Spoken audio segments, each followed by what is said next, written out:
Hi everybody, welcome to video number 21 in my series about the chromatic harmonica. In this video I'm going to introduce you to a new piece of music. In the last few videos obviously we've been discussing a classical piece by Mozart. I'm now moving on to something quite different. Again, as usual, the description to the file is in the link to the file is in the description here below.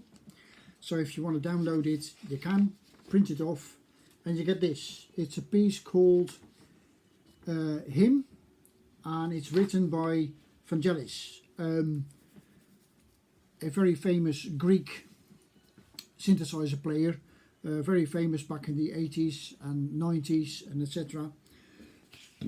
Fantastic guy, an enormous, fantastic musician. So it's a new piece. Now, there's a few things I need to explain when it comes to reading music that I haven't explained yet, and that you will find in this piece.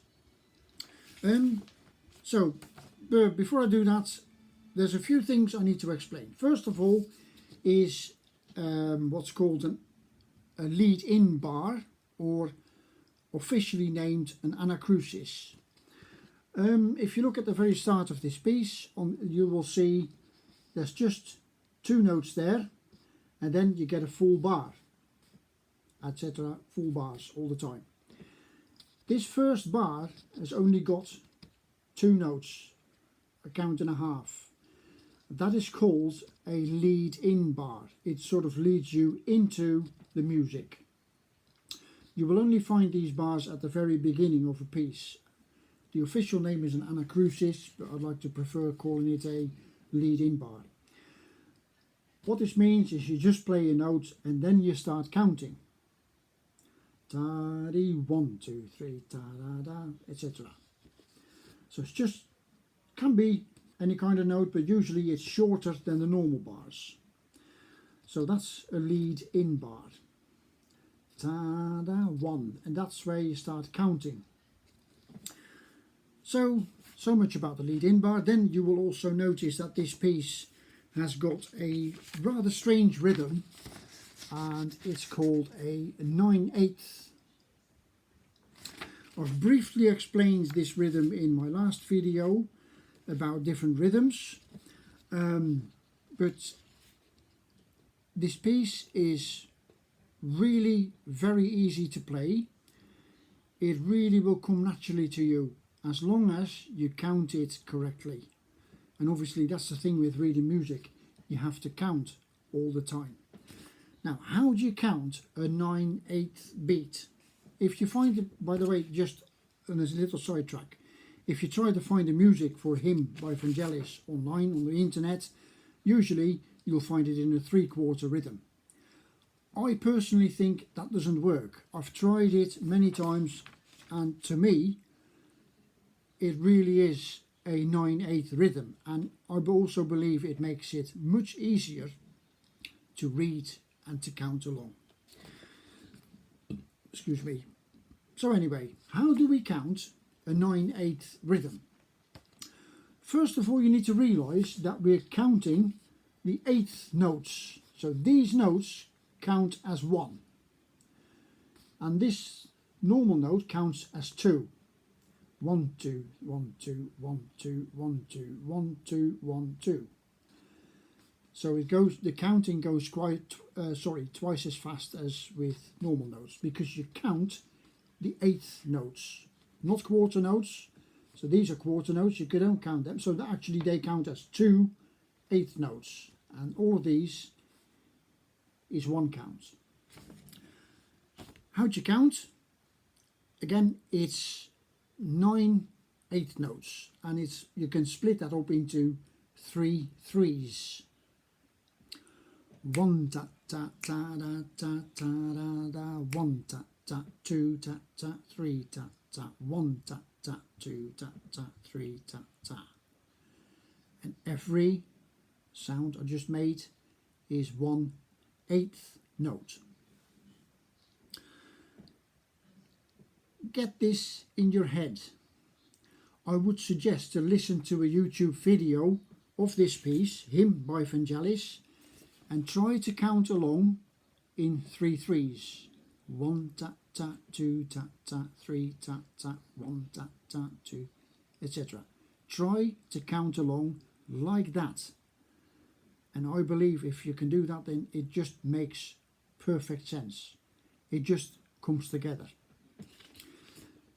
So the piece, then I need to explain something else that you will find in this piece of music that I have not discussed before, and that's dotted notes. Now we've seen dotted notes before. Remember I said when it came to articulation, if you want to play staccato, you will find a dot above or underneath the note head. In this piece you will come across dotted notes with a dot after the note, like this one there. There's a dot after the note, and here as well. A dot after the note has nothing to do with articulation.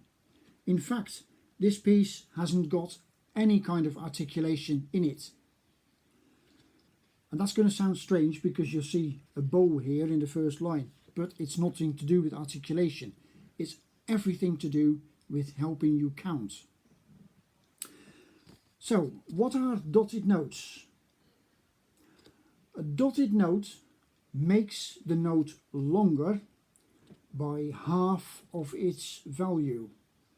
That's the official way to describe it. The easiest one to explain is this one. That's a half note, not a quarter note, it's a half note, 2 counts, but with a dot behind it, it becomes time and a half as long. So it becomes longer by half of its value. Now the note is 2 counts, half of it is 1 count, so this note is 3 counts. Let this sink in. I hope you get this. I hope you get this. What's more difficult to understand is this one. That's actually a quarter note with a dot. A quarter note, as we've said, is 1 count. So 1, 2, 3, 4. What happens if you make that longer? Again, it makes it longer by half of its value. So this note becomes a count and a half. And that's where it gets a bit confusing, I guess is the word.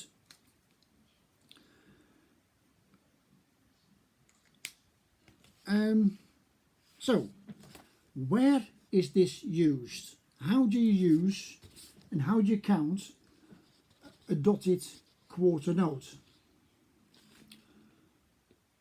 To do that, and again in this piece it's quite easy because we don't count quarter notes, we count eighth notes. So that is actually 3 counts, and that's 2 counts, 1, 2 and 1.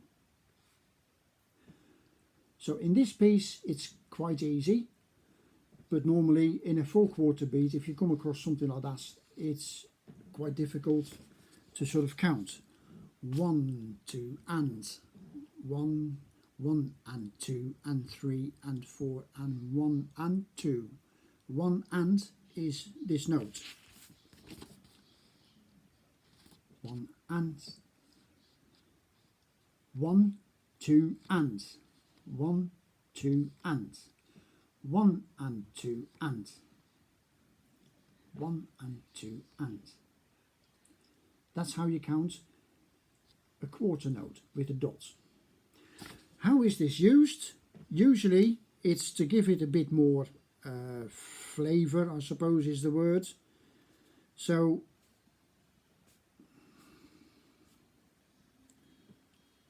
and I haven't got the tip X, I've done it wrong.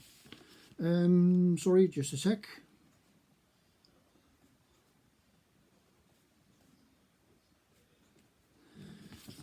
Here we are, just 4 normal quarter notes. 1, 2, 1, 2. Now instead of doing that, sometimes you get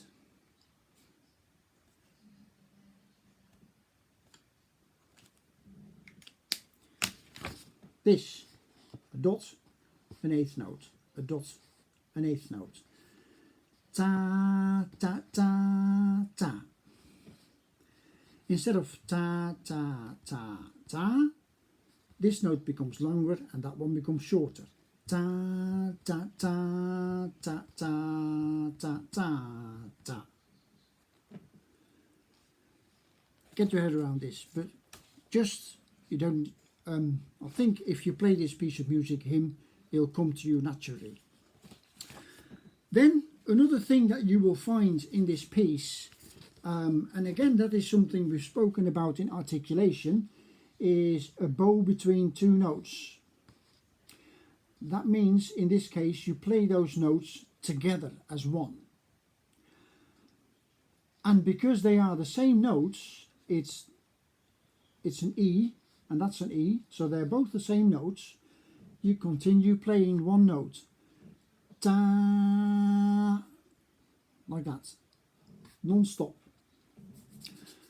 Now, you could ask the question, why is this written in two notes with a bow?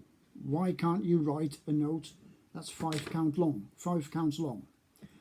There isn't such a note that's 5 8 notes long. There isn't. So you have to sort of write two notes together with a bow. But the main reason why it's written like that is to help you count it. This is 1, 2, 3 counts, 3 8 notes, and that's 2 8 notes. 1, 2, 3, 1, 2, ta ta ta. 1, 2, 3, 1, 2, ta da ta. Da da da da da da dee da da da. That's why these bows are there, to help you count, because you can see that this is actually 5 counts. Da da da da da dee doo dee da da dee da. Yeah. This one is a dotted half note. Counts as 3/4 notes, but again we're counting 8th notes in this piece, so that would be 6 counts. You can write that like that, but you can't write 5 counts in one note. So that's together and it helps you count. And remember that this note is 6 counts. Da da da da da da da dee da da dee da da dee da. 1, 2, 3, 4, 5, 6 da dee da da. Da dee da da dee da da dee da da dee da da dee da da dee da da, etc. That's how you count the notes in this piece.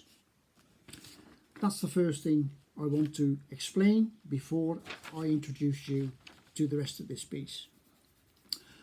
Once you get the counting right and you know how to read those notes and how to count them, it will come completely naturally. The piece itself is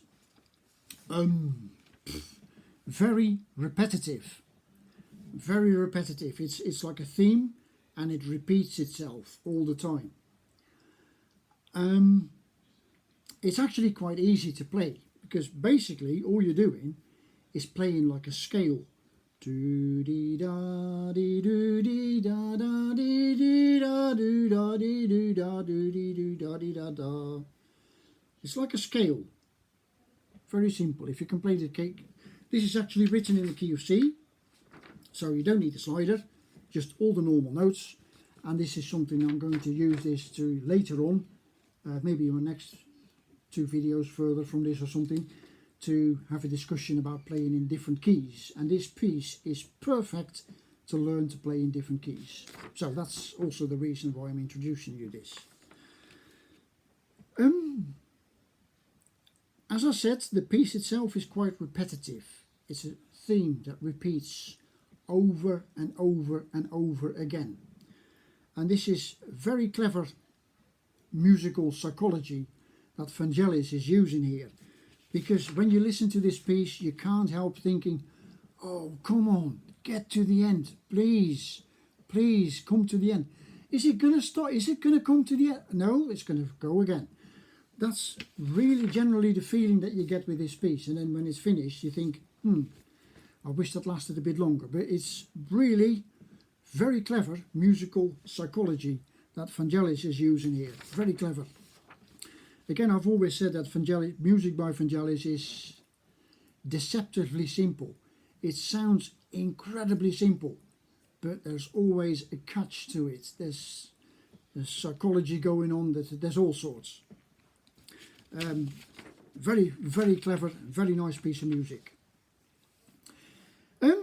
What else can I say about this? I'll do a 21B video straight after this one where I just play this, so you get an idea of what it sounds like. And again, if I play it, try to count along. Remember, 3 3s. 1 ta da, 2 da ta, 3 ta ta, 1 ta ta, 2 ta ta, 3 ta ta. If you try to find this music on the internet, you will find it mostly written in 3/4 beats. And again, it's to me personally, it doesn't make sense. I've tried it, I've written it out in 3/4. It doesn't make sense to me. And all of a sudden, when you write it out in 9/8, it flows and it just sounds really natural. So that's why I've written this myself in 9/8. I don't think you'll find this on the internet anywhere in 9/8. It's just, I think it fits better to this piece. What else can I say about this? Basically, if you listen to the original piece on YouTube, as Vangelis played it on synthesizer, you will also find that it constantly changes keys. It goes into different keys, and it's like a journey. It's like a journey all around different keys. It's very strange, but again, that's a subject we'll get to in the future. Not too long, of course, but sometime. What you will also find if you listen to music by Vangelis is that it always sounds really big. Music by Vangelis has got a really big sound. And it's difficult to achieve that on a harmonica. A harmonica doesn't sound very big. How Vangelis is doing that, and he's been keeping that a secret for many years, how he does that. But recently, not so long ago, he's posted a video where people actually looked in his house, so you can see how he set up all his synthesizers. And it turns out he's got about 16 different synthesizer modules, all connected to one keyboard. So what he does is he layers lots of layers of sound on top of each other. And he got a big mixing desk next to him. So every sound that he plays goes through 16 channels, and so whenever he plays a key, he plays about 8, 10, 12 sounds at the same time. That's why it sounds absolutely massive. Of course, that's something that's quite difficult to achieve with a harmonica. Still, I think it's a beautiful piece, and I think it also lends itself very nicely to the next subject that I'm going to discuss, and that is playing in different keys and also reading in different keys. That's a subject that I'm going to discuss next, and this piece I'm going to use for that. So much for now. Again, I'll record a very short video after this, number 21. I'll call this 21A, the next one 21B, and I'm just going to play this piece for you. Listen to it, try to count along, and try to figure out how you read those notes. How I count 1 ta ta, 2 ta ta, 3 ta ta. Try to follow it. Get it in your head before you start playing it, and it really does help. If you get the counting correctly here, if you know how to count it, it just flows straight away. Then it becomes really very natural and straightforward. Thanks for watching. See you in the next one. Bye.